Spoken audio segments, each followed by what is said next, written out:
que estaba viendo, que eran muchas, no se había recuperado la plantilla de 2012 de la sanidad pública madrileña.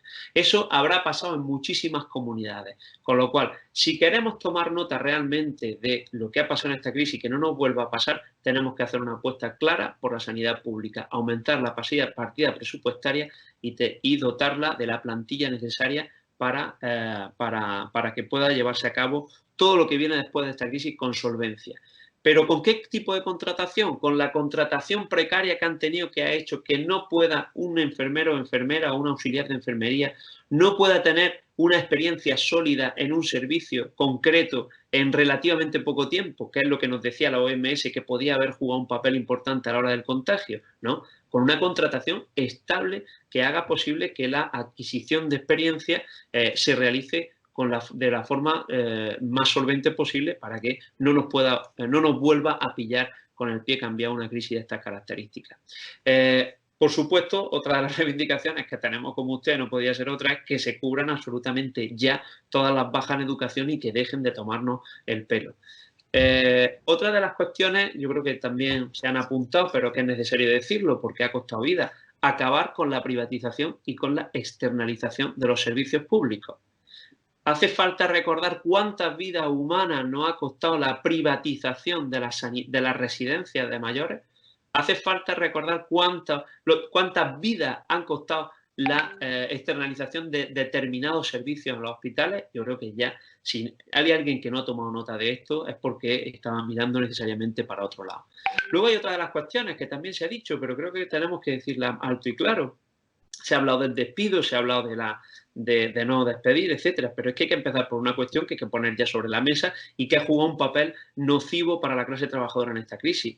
Hace falta derogar ya las reformas laborales, al menos las dos últimas, vamos a quedarnos ahí, al menos las dos últimas, pero hace falta derogar urgentemente, con urgencia, las dos reformas laborales. En ella estaba el tema de los ERTE, por eso se ha tomado como agua de mayo y probablemente sea por eso por lo que no se está hablando. Pero es que si nos vamos a casos concretos, por ejemplo, empresas que han hecho ERTE, como por ejemplo Ineria, Ineria ha hecho su ERTE cuando en los 2 últimos años ha tenido pingües beneficios. Por lo tanto, yo creo que empezamos por la derogación para recuperar derechos de las dos reformas laborales, pero luego también en poner en cuestionamiento los propios ERTE.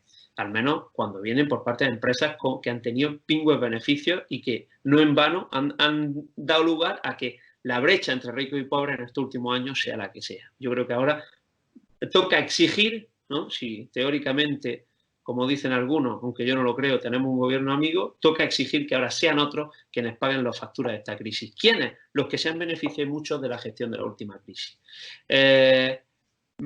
Para lo que queda por venir, efectivamente, blindar los servicios públicos y, ojo, negarse rotundamente, estoy con Paco, ya lo he dicho y lo vuelvo a decir, negarse rotundamente a que las facturas que se van a quedar por pagar las paguen los salarios.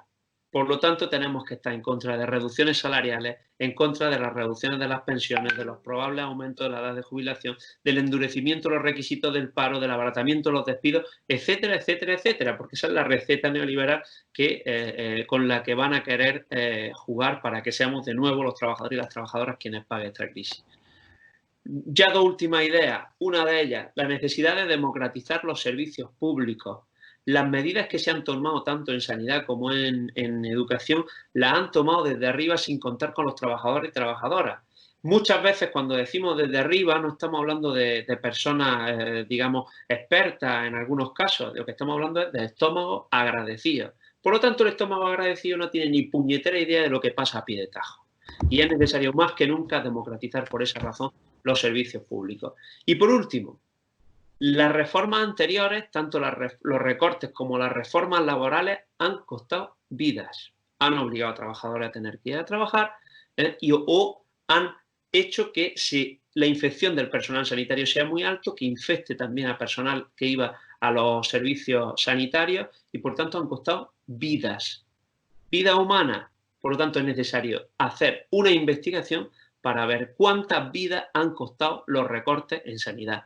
¿Cuántas vidas ha costado la gestión privada y la externalización de las residencias de ancianos?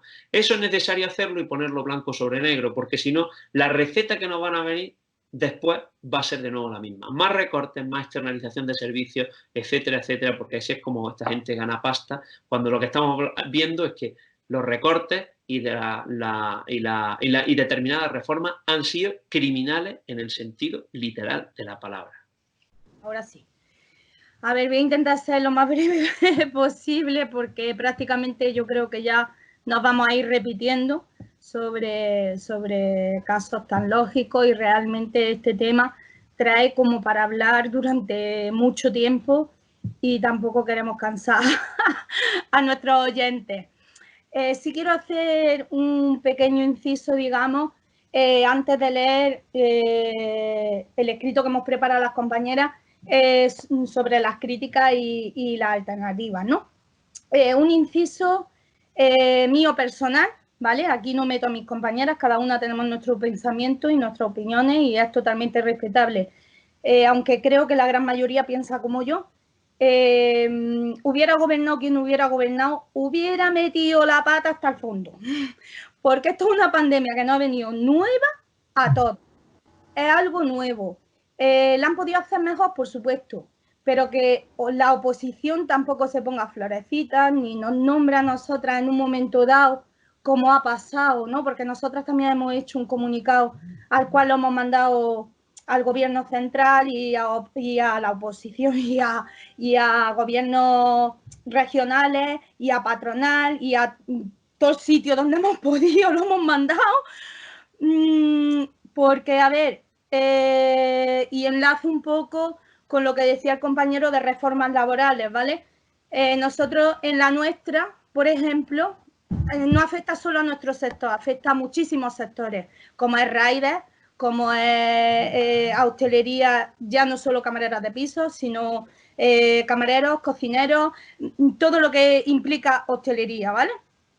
¿Qué pasa? Que en nuestra reforma laboral prevalece el sector empresarial al sector por convenio de empresa. ¿Qué es lo que pasa con eso? Que nos bajan derechos, no tenemos derechos, no conocemos vacaciones, no conocemos finiquitos, no conocemos salarios en condiciones. Por lo tanto, cuando nos dan de baja o cuando pasa como ha pasado ahora una pandemia tan grandísima, cobramos no lo que nos pertenece de paro, sino menos todavía. Pero aparte, también como crítica personal, esto sí es crítica personal otra vez, el gobierno dijo nadie va a quedar atrás. Hay mucha gente que está quedando atrás. Eso para empezar.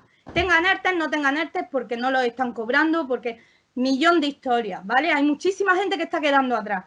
Pero es que encima de todo, yo personalmente, ¿vale? Tengo mi paro, ¿vale? Tengo mi paro.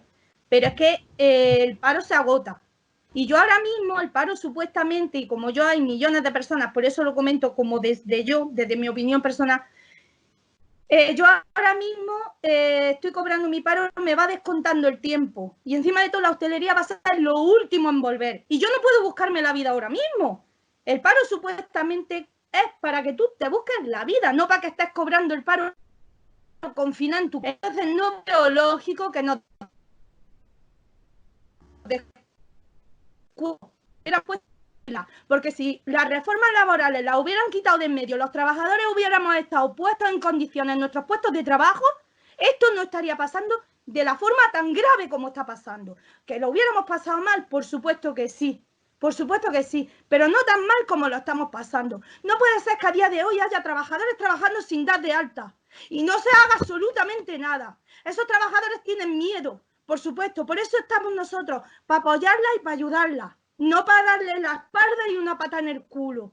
Pero es que somos la clase obrera quien nos defendemos y quien nos protegemos. Y el gobierno tiene que cambiar esas leyes para ayudarnos a protegernos. No para que mañana tengamos más miedo todavía porque nuestro empresario va a decir que no quieres esto, puerta. No, perdona, llevamos 10 años sufriendo ya eso, no queremos seguir sufriendo eso. Hemos pagado una crisis que no nos correspondía y ahora quieren que paguemos otra. Y efectivamente, como bien dice el compañero Paco, tenemos que estar en la calle porque si no, no nos van a asfixiar, nos van a acribillar directamente ya. Ya estamos asfixiados y el siguiente paso es acribillarnos. Y bueno, como os digo, podría estar hablando durante horas sobre esto, pero voy a pasar a leer el escrito que habíamos preparado para darle paso también a nuestra compañera, que también tendrá cosas importantes que decir. A ver, nuestro colectivo, como crítica, a ver, la visión que tenemos desde nuestro colectivo sobre la gestión del gobierno y las entidades es mala, tardía y egocéntrica, mirando más por acuses políticos que por el problema en sí.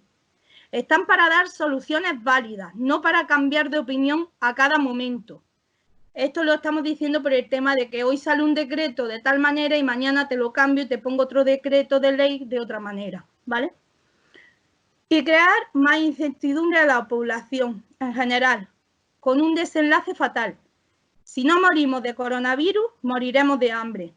El tiempo de reacción ha sido lento y poco preciso. Dada la situación que estábamos atravesando, los primeros 15 días de confinamiento tenía que haber sido general, para todo el mundo, y no ir incorporando sectores conforme pasaban las semanas, que otro compañero también lo comentaba antes. El país se hubiera paralizado, sí, por supuesto, pero se hubiera frenado mucho la tasa de contagio y mortalidad. Y un mes y medio después, y con la ayuda de test masivos, hubiera podido mucha gente volver a sus puestos de trabajo con la recuperación que tiene esto en la hostelería en general. Repercusión, perdón, recuperación no, repercusión. La alternativa, incrementar e invertir en investigación española con grandes profesionales que tenemos para sobrellevar el problema en sí, que es el COVID-19, y en la industria española, de todo lo necesario para este país y superar esta crisis sanitaria. Desde test, mascarillas y todo el material sanitario necesario, como de alimentación, y dejarse de inversiones repetitivas y estafadoras al extranjero, promoviendo así el producto y la fabricación española para poder combatir esta pandemia. Hacer test masivos a la población para que puedan ir volviendo a trabajar todos aquellos que den negativo y tener controlada la pandemia. De esta manera, al igual que hay empresas con 600 trabajadores en funcionamiento, mucho pequeño autónomo podría volver a su empleo, con las medidas necesarias, pudiendo vivir dignamente y empezando a remontar. Gestionar ayuda a los trabajadores de los sectores más precarios, como lo es en el nuestro, el caso de la hostelería, que aún con el levantamiento del estado de alarma no podremos volver a nuestro puesto de trabajo de un día para otro, sino de manera escalonada, no sabiendo el tiempo exacto hasta la reincorporación total. Hemos escuchado a Maite, vamos a seguir escuchando a Yasmin. Adelante, compañera. Bueno, yo lo primero que quería decir, porque escuchando un poco a los compañeros y a las compañeras de los sindicatos y la compañera de las Kelly, no sé, es un comentario que por las redes sociales últimamente está rulando mucho, que es el sistema económico, en este caso el sistema capitalista que nos hace que ni siquiera, que con tan solo dejar de trabajar un mes ya no podemos sobrevivir. Ya estamos con el agua al cuello o, como decía Paco, por encima ya y no llegamos al fin de mes, ¿no? Esto yo creo que dice mucho del sistema en el que vivimos y que se necesita un cambio estructural de este, ¿no? Ya metiéndolo un poco en materia,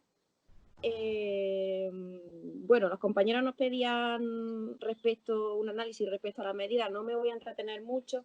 En ámbito educativo, por un lado, en la cuestión universitaria, prácticamente el Ministerio de Educación no ha dicho nada, prácticamente no ha dado ninguna medida concreta que haga que los estudiantes y las estudiantes estemos con una mínima seguridad en este periodo, ¿no? Y luego, en lo que es el ámbito general, la medida que se da por parte del Ministerio muchas veces tampoco son medidas que se materialicen, ¿no? Al principio del confinamiento se hablaba la ministra de Educación de una brecha digital, ella misma creo que la llamaba así, en el ámbito educativo, pero con unos porcentajes muy bajos, un 10, un 20% de estudiantes que tienen este problema. pero detrás de ese porcentaje hay muchos niños y muchas niñas que después de 1 mes y medio de confinamiento no han tenido clases porque no tienen los recursos para tener clases.